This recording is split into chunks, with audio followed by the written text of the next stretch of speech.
So I recently went through a breakup. I mean, it wasn't a big deal or anything. I wasn't super upset. It's okay, Betty, it's okay. You deserve better. But after a while, I decided that I did want to meet someone new. And, you always hear that you're supposed to go, meet someone through your class or an activity or volunteering. But there just weren't any single people in my underwater basket weaving class. So I decided to try to go online. I saw an ad for a brand new dating app that looked really interesting. I made an account. They wanted my credit and debit card information, and I actually ended up going on a date with someone. Are you sure you're 25?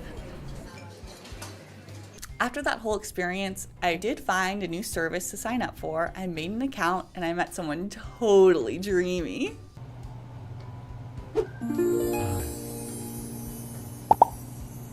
The only problem was that he lived across the country.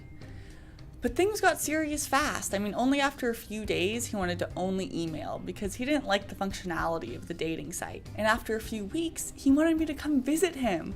I was so excited. I was just over the moon. He was even gonna buy my ticket. But the airline he was using, I guess, needed a lot of my personal information. My social security number is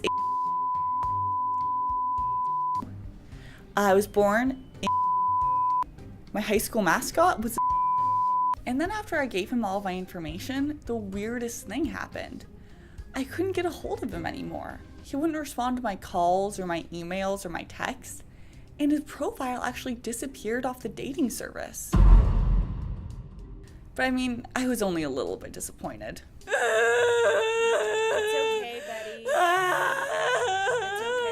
okay. Next, I met a guy who was in the military.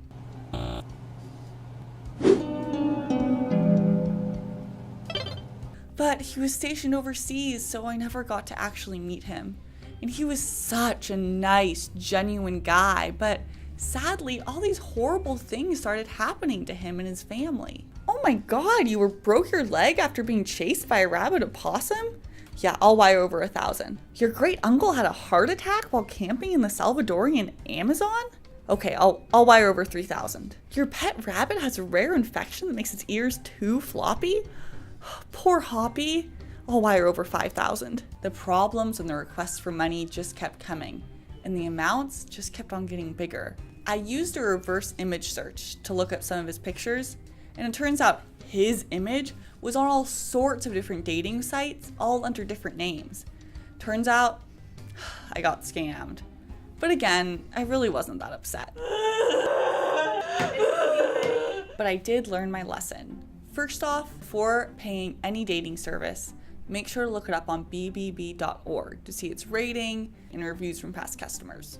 Be wary of anyone who always has an excuse to postpone meeting. If someone is serious about a relationship, they'll want to meet you in person. So be careful with anyone who says that they live overseas or are always traveling. Never send money or reveal personally identifiable information to someone you've never met in person. Really pay attention to discrepancies. So take note if your romantic interest has a profile picture that doesn't match a description. And last but not least, always make sure to research and report scams to BBB Scam Tracker at bbb.org/scam tracker. So I finally met a real life guy who's so nice, and he doesn't just want me for my money, and we're really happy.